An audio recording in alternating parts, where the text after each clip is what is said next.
दोस्तों, भारत में थार का भौकाल वैसा ही है जैसे सरकारी नौकरी वाले दामाद जी का होता है। तभी तो अगर कहीं पे थार खड़ी हो जाए तो भले ही बगल में करोड़ों की रेंज रोवर ही क्यों ना खड़ी हो, कोई उसके ऊपर नजर नहीं डालेगा, क्योंकि लोगों की नजर महिंद्रा थार से हटती ही नहीं। पर क्या आपको मालूम है कि थार का क्रेज सिर्फ और सिर्फ भारत में ही नहीं बल्कि पूरी दुनिया में है, जिसे पसंद करने वाले लोगों की कोई कमी नहीं है। 1 साल से भी ज्यादा का वेटिंग पीरियड वाली थार सिर्फ भारत ही नहीं बल्कि विदेशों के अंदर भी काफी डिमांड में है। लेकिन कैसे सेना के लिए बनाए गए इस कार पर पूरी दुनिया का दिल आ गया? आखिर ऐसा क्या है महिंद्रा थार में जिसकी वजह से हर इंसान इस गाड़ी में घूमना चाहता है? आज की इस वीडियो में हम यही जानने वाले हैं दोस्तों। दुनिया में दूसरा वर्ल्ड वॉर 1939 से 1945 के बीच में लड़ा गया था और इसी युद्ध के दौरान ही महिंद्रा थार के अस्तित्व में आने की शुरुआत हुई थी। दरअसल ये वॉर जब अपने चरम पर था तब अमेरिका अपने सैनिकों और हथियारों को युद्ध के मैदान में भेजने के लिए फाइटर प्लेन और ट्रकों का इस्तेमाल कर रहा था। लेकिन ट्रक और प्लेन्स के साथ प्रॉब्लम ये थी कि एक तो ये साइज में बहुत बड़े होते थे, जिसकी वजह से ये कहीं भी हर जगह जा नहीं सकते थे, और दूसरा ये बहुत ज्यादा महंगे भी होते थे।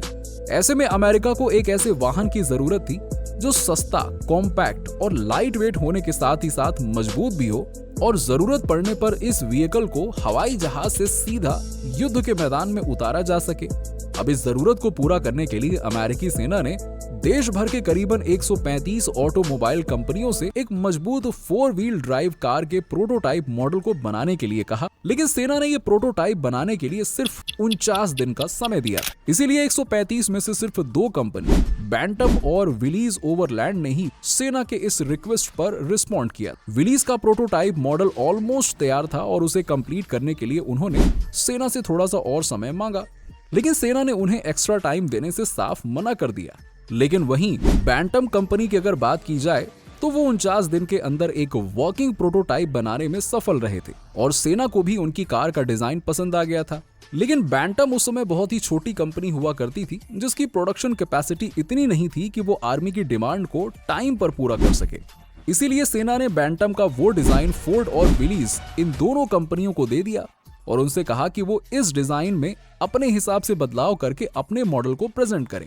इसके बाद इन दोनों कंपनीज ने आर्मी के सामने इस कार के अपने अपने वर्जन पेश किए, जिन्हें बारीकी से परखने के बाद विलीज के वर्जन को इस कार का ही स्टैंडर्ड डिजाइन मान लिया गया।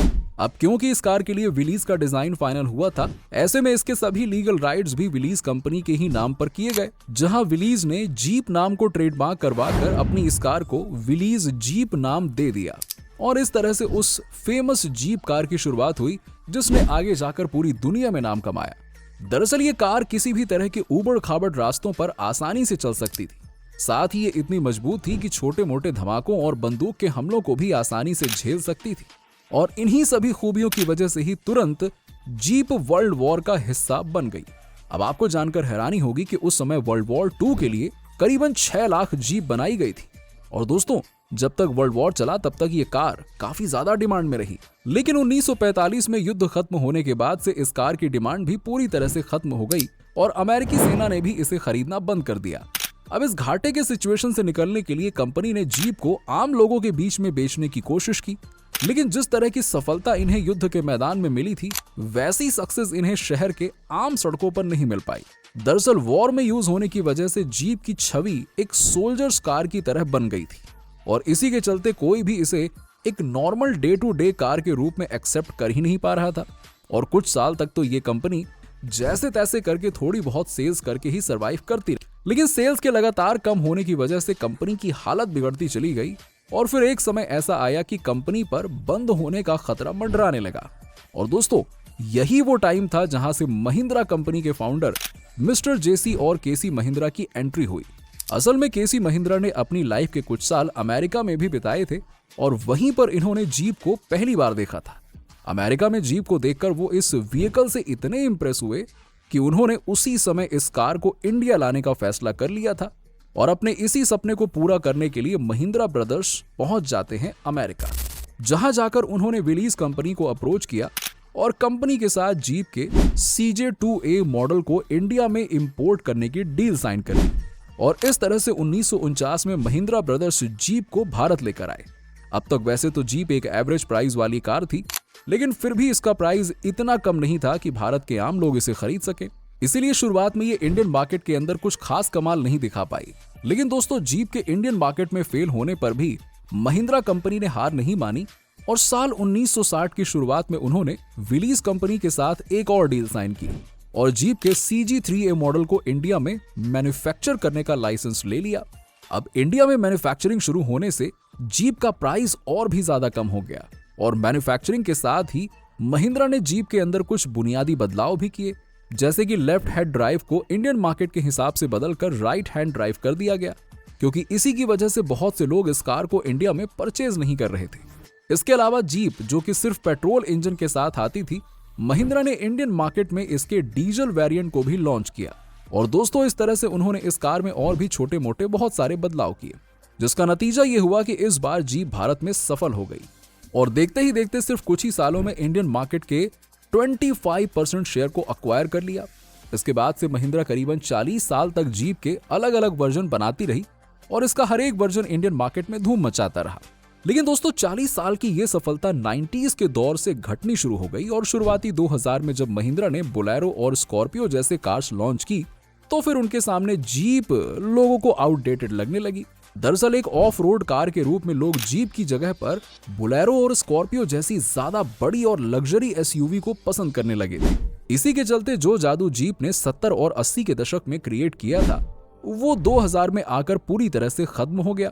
यहाँ तक कि इंडियन आर्मी, जो कि कई दशकों से जीप की एक लॉयल कस्टमर थी, उन्होंने भी जीप की जगह मारुति जिप्सी को खरीदना शुरू कर दिया।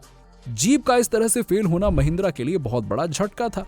ऐसे में कंपनी को जल्द ही किसी ऐसी ऑफ रोड कार की जरूरत थी जो कि जीप को रिप्लेस कर सके और इस तरह से अक्टूबर 2010 में महिंद्रा कंपनी ने थार को लॉन्च करके जीप को हमेशा हमेशा के लिए रिप्लेस कर दिया। दरअसल महिंद्रा थार स्कॉर्पियो मेजर और CJ5 जैसी कार्स के कॉम्बिनेशन से बनाई गई थी, इसीलिए लॉन्च होते ही इसने सभी का ध्यान अपनी तरफ खींच लिया। हालांकि इसके बावजूद भी इस कार को वैसी सफलता नहीं मिल पाई जैसी कंपनी ने उम्मीद लगाई थी। इसी के चलते महिंद्रा ने थार के फर्स्ट जनरेशन को 2020 में हमेशा के लिए बंद कर दिया और फिर इस कार में कई सारे बड़े बदलाव करके अक्टूबर 2020 में इसके सेकेंड जनरेशन को भी लॉन्च किया। और दोस्तों, थार का ये सेकेंड जनरेशन पहले वाले से कहीं ज्यादा पावरफुल था, इसीलिए इस बार लोगों के बीच में थार का जादू चल गया और ये जादू ऐसा चला कि लॉन्च होते ही इंडिया की बेस्ट सेलिंग कार्स में से एक बन गई। अब अगर आज की बात करें तो इस समय थार इंडिया के अंदर इतनी ज्यादा डिमांड में है कि इसका वेटिंग पीरियड ही 1 साल से भी ज्यादा का चल रहा है और इसकी सेल्स लगातार तो आसमान छू रही है। फिर भी लोग इसे खरीदने के लिए इंतजार में खड़े हैं और अभी तो आप आगे देखते जाइए, जब शायद आने वाले समय में तीसरी गाड़ी के रूप में महिंद्रा की थार ही सड़कों पर देखने को मिले। तो दोस्तों, आपको महिंद्रा की थार की सक्सेस स्टोरी कैसी लगी? नीचे हमें कमेंट सेक्शन में कमेंट करके जरूर बताइएगा। इस वीडियो को शेयर कीजिएगा अपने दोस्तों के साथ में, ताकि उन तक भी ये जानकारी पहुंच सके। आप सभी का इस वीडियो को यहां तक देखने के लिए दिल से धन्यवाद।